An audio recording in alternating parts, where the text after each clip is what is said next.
لله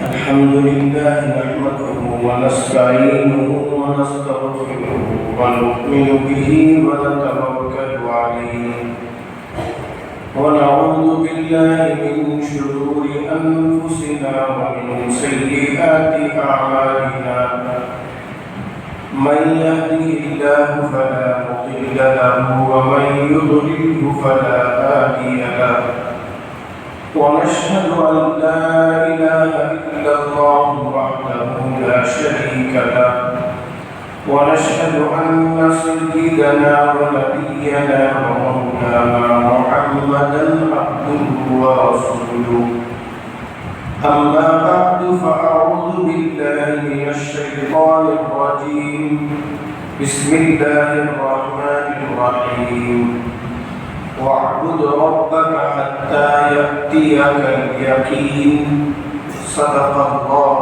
العظيم. بزرگان محترم اور میرے عزیز دوستو،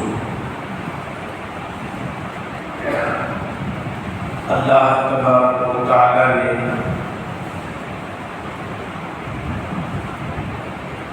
ایمان والوں کو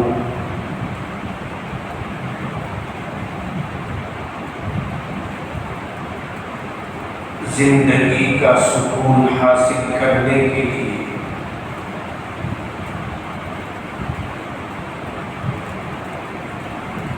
اچھے کاموں کے کرنے کا حکم دیا.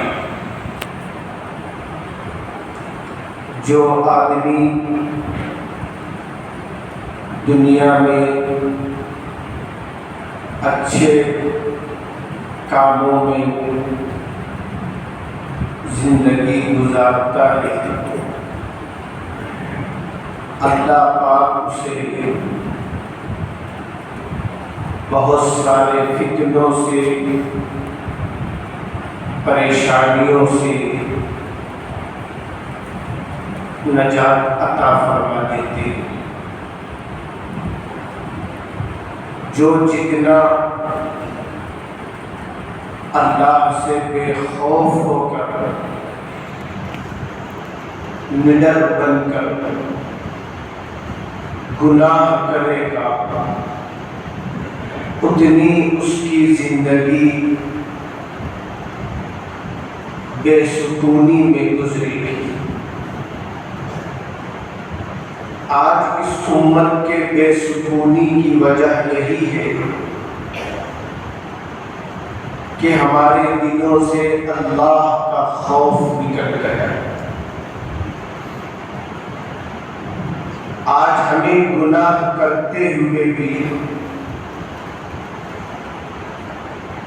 ڈر اور عیب محسوس نہیں ہو رہا. اللہ قرآن میں فرماتے ہیں مَن يَعْمَلْ سُوءًا يُجْزَ بِهِ، جو آدمی بھی برا عمل کرے گا اس کا بدلہ بھی برائی ہی ہے. برائی کر کے اچھائی کی توقع یہ نادانی اور بے وقوفی ہے. جیسے لوگوں میں کہاوت ہے،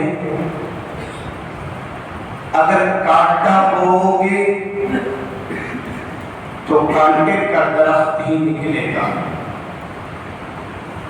اگر پھل بوؤ گے،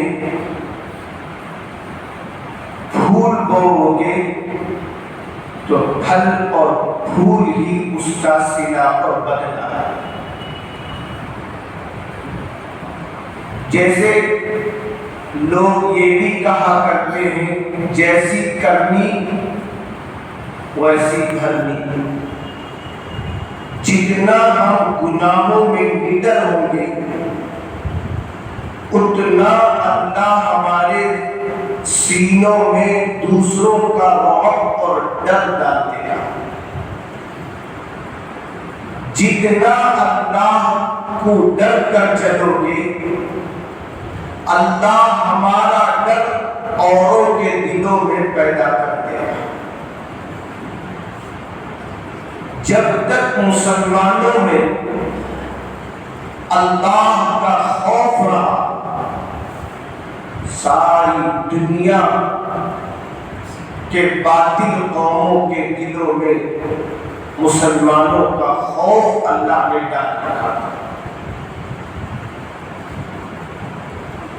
اسی لیے کہا جاتا ہے عاجزی والی زندگی گزار، ہماری حیثیت کچھ بھی نہیں، ہم پہلے ایک ناپاک نطفہ تھا، جب کپڑوں میں لگ جاتا تو شریعت کا حکم یہ تھا کہ پہلے ناپاکی کو دور کر دو۔ جب اللہ نے ناپاکی سے ہمیں ایک انسان بنایا،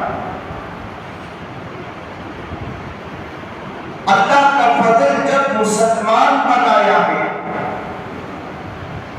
تو یہ مختصر زندگی اللہ سے ڈر کر گزار لیا کرو۔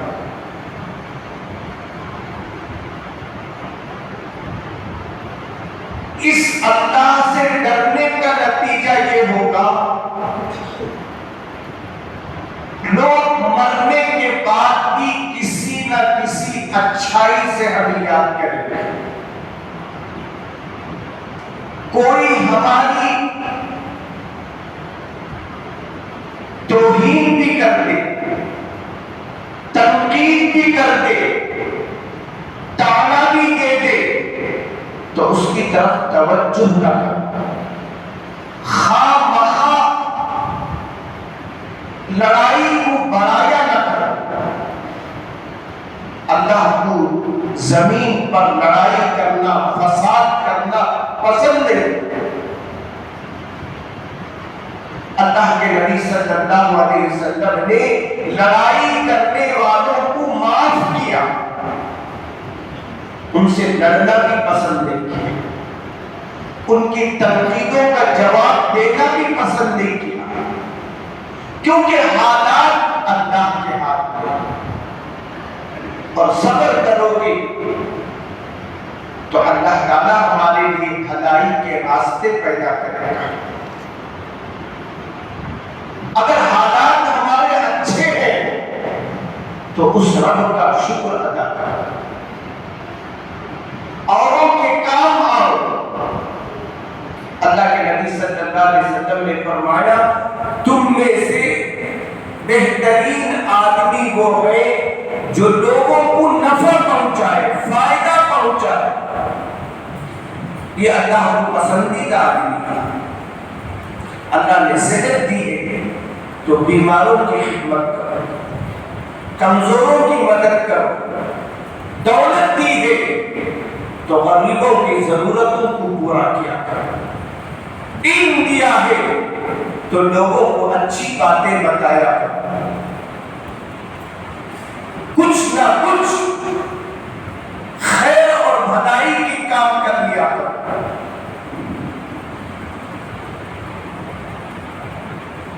حالات انشاءاللہ اس سے بہتر اللہ پیدا فرمائے گا۔ دولت دیا ہے تو گھمنڈ نہ کرو، اور یہ بھی سوچا نہ کرو کہ یہ دولت میرے پاس ہمیشہ رہے گی، میرے بچوں کے پاس ہمیشہ رہے گی۔ نہیں، ہم نے دولت مندوں کو فقیر ہوتے ہوئے دیکھا، کتنے مالداروں کے اولاد ہیں جو آج لوگوں کے سامنے ہاتھ پھیلاتے پھر رہے ہیں، کتنے وزیر لوگ ہیں جب کل تک اپنے عہدے پر ناز کرتے تھے، آج ان کے پراپرٹی کو ضبط کر لیا گیا، ان کی بنائی ہوئی بلڈنگیں زمین دوز کر دی گئی، کوئی نہ کوئی بہانہ بنا. کتنے مسلمانوں کے گھر تھے، اونچے اونچے مکانات تھے، حالات ایسے بدلے کہ پہننے کے لیے آج کپڑا نہیں تھا. یہی دنیا ہے. اس دنیا پر غرور نہ کرو، کچھ نہ کچھ اچھائی کر کے دنیا سے چلے جاؤ. لوگ کل کہنے لگے فلاں کی وجہ سے آج میں اس منزل پر پہنچا. حضرت مسیح الامت رحمت اللہ علیہ نے ایک واقعہ لکھا ہے جو شاید پہلے بھی ہم سن چکے ہو، لیکن عبرت کا واقعہ. فرمایا کہ ایک فقیر آدمی، ضرورت مند آدمی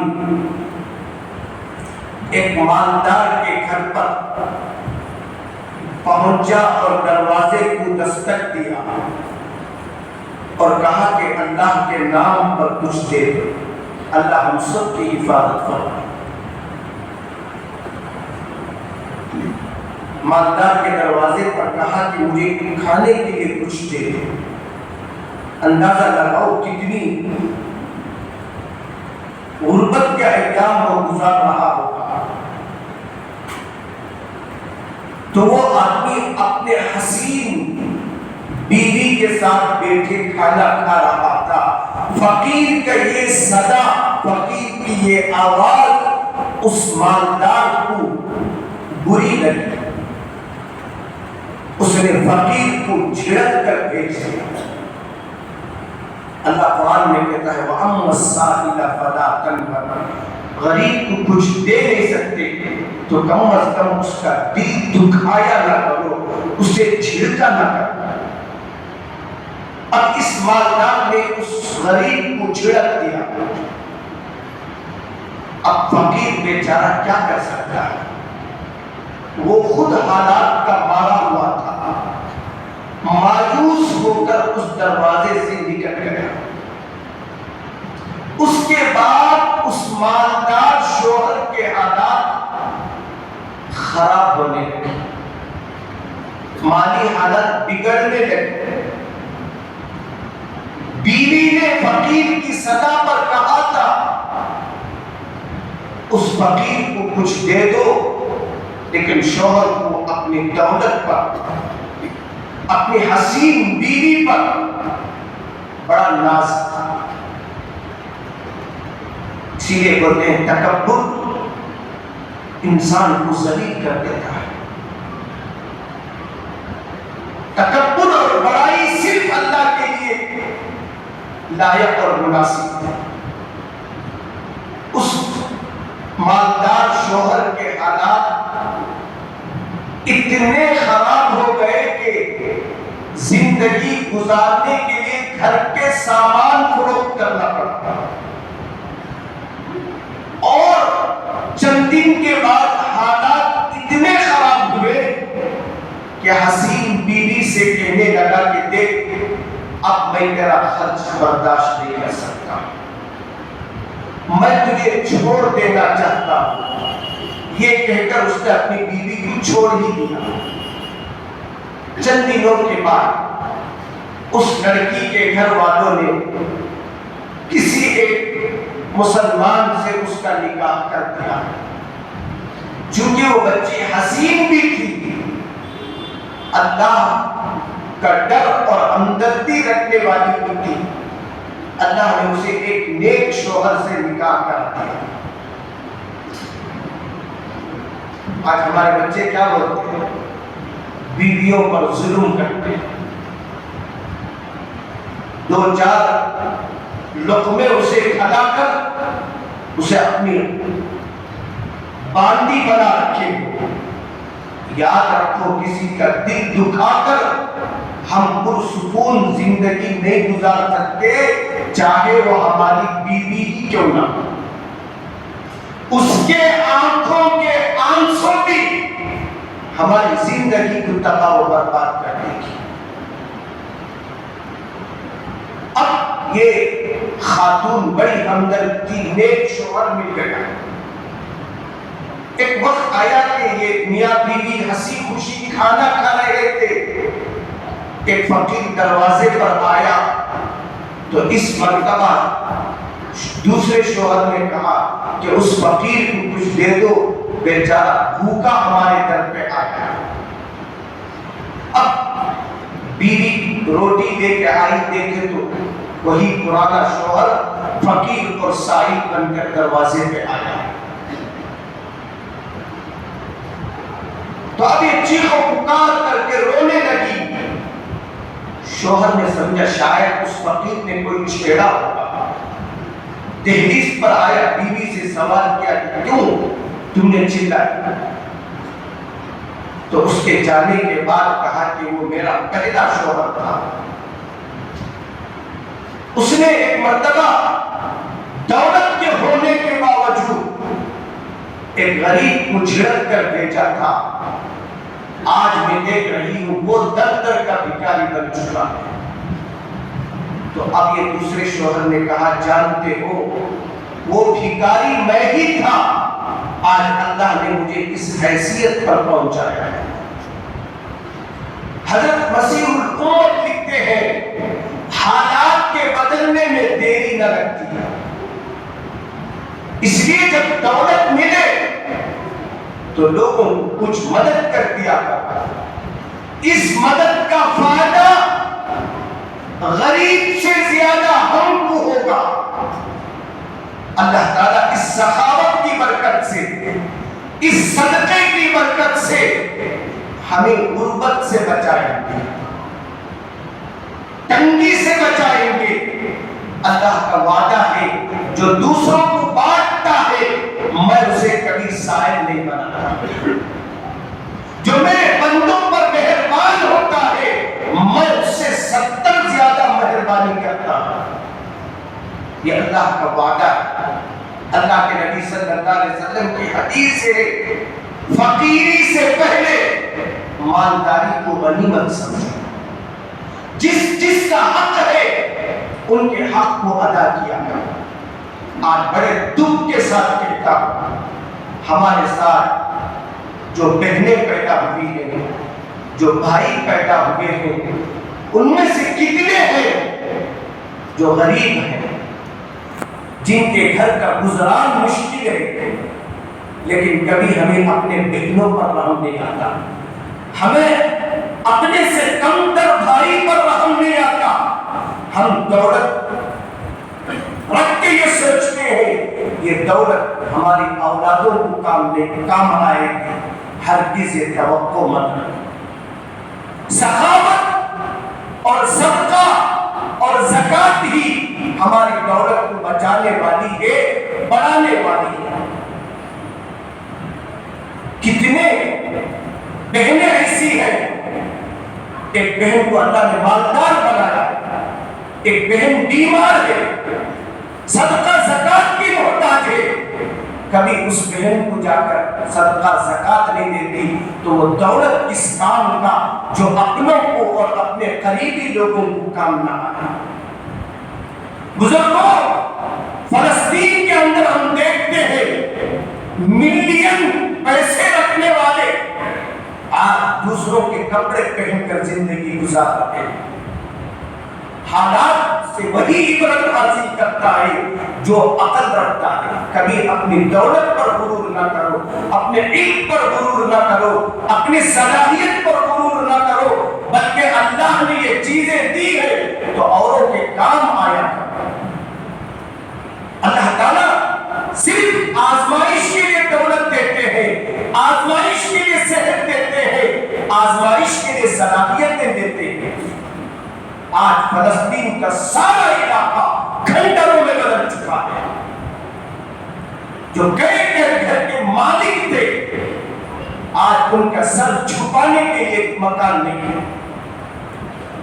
یہ حالات اللہ بتاتے ہیں، دنیا پر حالات انسان پر آئیں گے۔ عقل مند وہی ہے جو دنیا کے حالات کو دیکھ کر عبرت حاصل کرے۔ تو اللہ تعالیٰ نے آج ہندوستان کے اندر جو کچھ اب بھی ہمیں سکون رکھا، اس سکون کی قدر کریں۔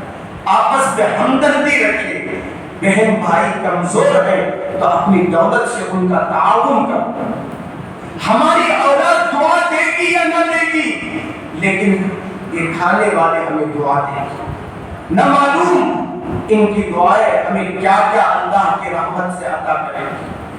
اللہ عز و جل سے دعا ہے اللہ تعالیٰ جو کچھ ہمیں عطا فرمایا ہے اس کی قدر کرنے کی توفیق عطا فرمائے اور لوگوں کے ساتھ ہمدردی کرنا ہمیں نصیب فرمائے. وآخر دعواہم ان الحمد للہ رب العالمین.